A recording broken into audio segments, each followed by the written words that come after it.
Di konten aku yang sebelumnya yang membahas tentang kekejaman Pol Pot dan juga rezim Khmer Merah di Kamboja atau yang ini, ada sebuah komentar yang cukup menarik, yang dimana dalam komentar tersebut dia meminta aku untuk membahas kenapa merah dan juga palu arit itu identik dengan komunisme.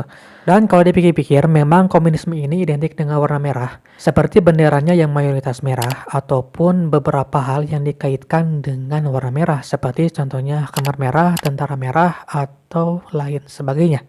Dan selain warna merah pada bendera negaranya ataupun bendera partai, ada sebuah simbol yang identik dengan komunisme, yaitu simbol palu arit. Dan sebenarnya selain merah dan juga palu arit, ada satu istilah juga yang berkaitan atau identik dengan komunisme, yaitu istilah kiri. Yang kalau misalkan kita mengatakan ideologi kiri, pasti itu merujuk ke komunisme. Dari konten ini kita akan membahas tentang semua itu, semua yang aku sebutkan tadi. Dan sebagai tambahannya, apakah benar semua negara komunis itu memiliki simbol dan juga warna yang sama? So, sebelum itu jangan lupa untuk di like terlebih dahulu dan juga nonton sampai akhir.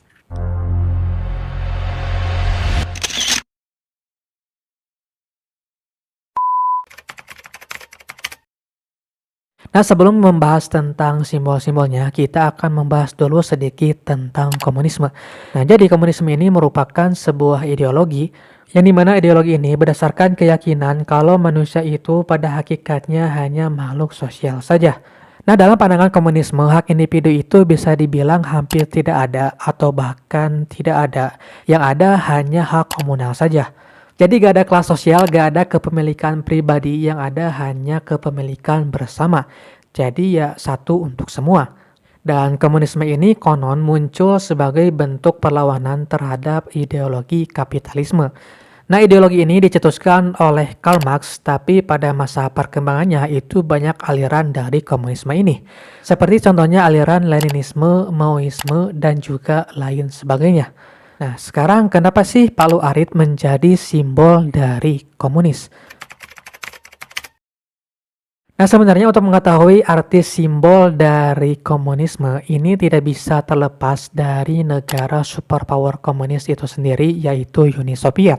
Nah, berawal setelah kemenangan mereka atas revolusi Bolshevik, sebuah revolusi yang merubah sistem negara monarki Rusia pada saat itu menjadi sebuah negara komunis.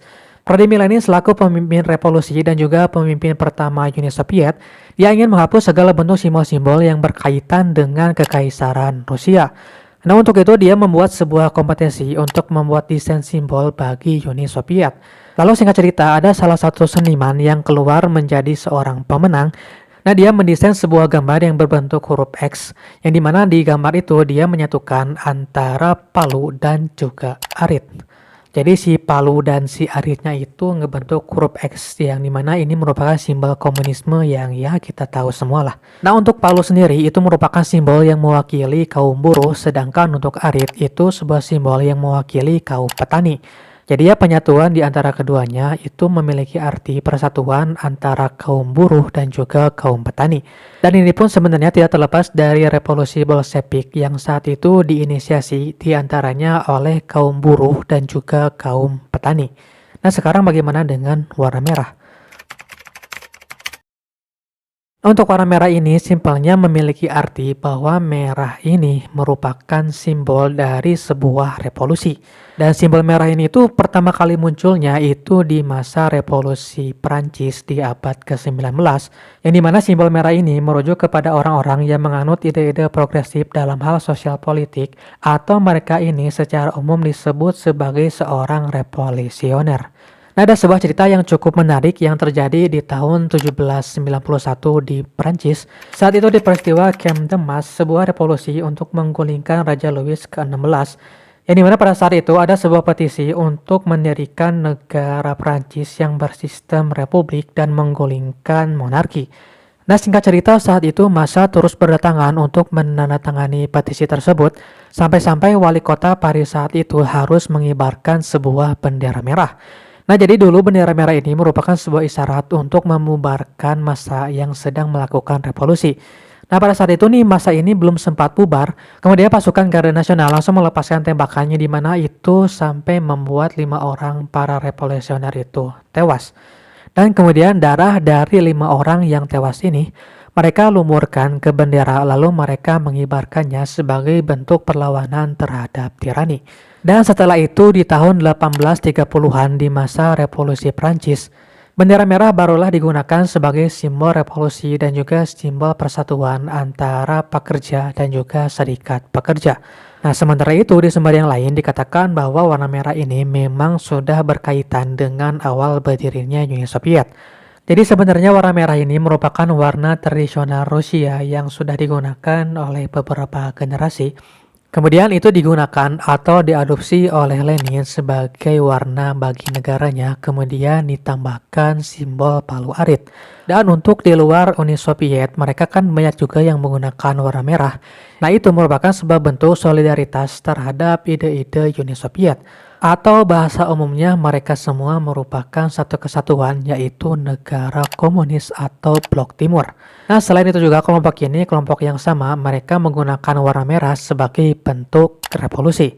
Dan ya, dari sinilah muncul kaitan antara warna merah dengan ideologi komunisme. Dan makanya kita sering mendengar sebuah istilah yang menggunakan kata merah seperti tentara merah, Khmer merah, bahaya merah, dan lain sebagainya. Dan itu semua pasti merujuk kepada ideologi komunis. Dan selain merah ada satu istilah juga yang berkaitan dengan komunisme, yaitu istilah kiri. Lantas bagaimana awal dari istilah ini bisa muncul? Nah, ternyata selain merah, istilah kiri pun bermula dari revolusi Perancis. Nah, singkatnya saat itu diadakan sebuah pertemuan sidang yang dimana sidang ini dihadiri oleh setiap perwakilan rakyat. Dan pertemuan tersebut dilaksanakan di sebuah aula yang bentuknya itu setengah lingkaran dan di tengah-tengahnya itu ada sebuah podium. Nah, entah bagaimana ceritanya, semua orang yang pro-revolusi itu duduk di sebelah kiri podium. Nah, sementara orang-orang yang konservatif yang mereka itu ingin tetap mempertahankan tatanan yang ada, mereka semua itu duduk di sebelah kanan. Makanya dari kejadian ini itu sampai muncul sebuah istilah sayap kiri dan juga sayap kanan. Nah, untuk sayap kiri itu ditujukan bagi orang-orang yang pro-revolusi, sedangkan sayap kanan itu ditujukan bagi orang-orang yang konservatif atau tidak pro-revolusi. Dan karena sayap kiri ini berkaitan dengan revolusi, itu bisa dibilang sama seperti makna dari warna merah. Oleh karena itu keduanya bercampur, jadi ya istilah kiri ini dikaitkan dengan komunisme juga. Karena kan komunisme menggunakan warna merah sebagai bentuk revolusi.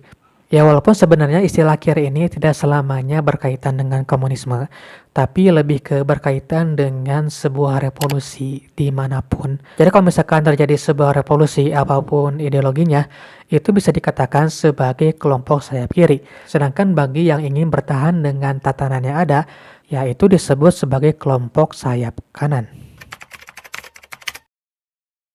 Nah, kemudian apakah semua negara komunis mengadopsi warna merah dan juga simbol palu arit di dalam benderanya?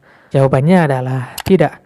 Sejauh yang aku tahu ada 2 negara yang mereka ini memiliki ideologi komunis tapi mereka tidak mengadopsi warna merah dan juga palu arit bagi simbol negaranya.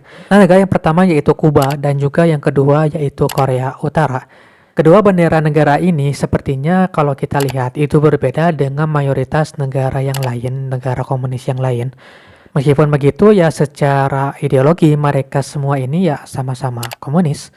Dan bahkan untuk simbol palu arit di Korea Utara itu sedikit berbeda. Jadi di Partai Buruh Korea yang ini berhaluan komunis, di benderanya mereka meletakkan simbol palu arit ditambahkan dengan kuas di tengah-tengahnya. Nah, kuas tersebut merupakan alat tulis tradisional Korea yang dimana itu melambangkan kelompok cendekiawan. Oke guys, itulah pembahasan tentang alasan kenapa merah, palu arit, dan juga kiri itu identik dengan ideologi komunisme. Dan dari sini kita tahu ternyata itu berkaitan dengan sebuah revolusi dan juga sebuah kelompok masyarakat. Nah, terima kasih buat teman-teman yang sudah menonton video ini sampai akhir. Nah, kalau misalkan ada sesuatu yang salah atau ingin ada yang ditambahkan, jangan lupa diketik di kolom komentar. Dan ya, sekali lagi terima kasih. Cukup sampai di sini kontennya. Mudah-mudahan bisa mendapatkan insight bagi kalian. Ya, segitu aja. Sampai jumpa di konten selanjutnya.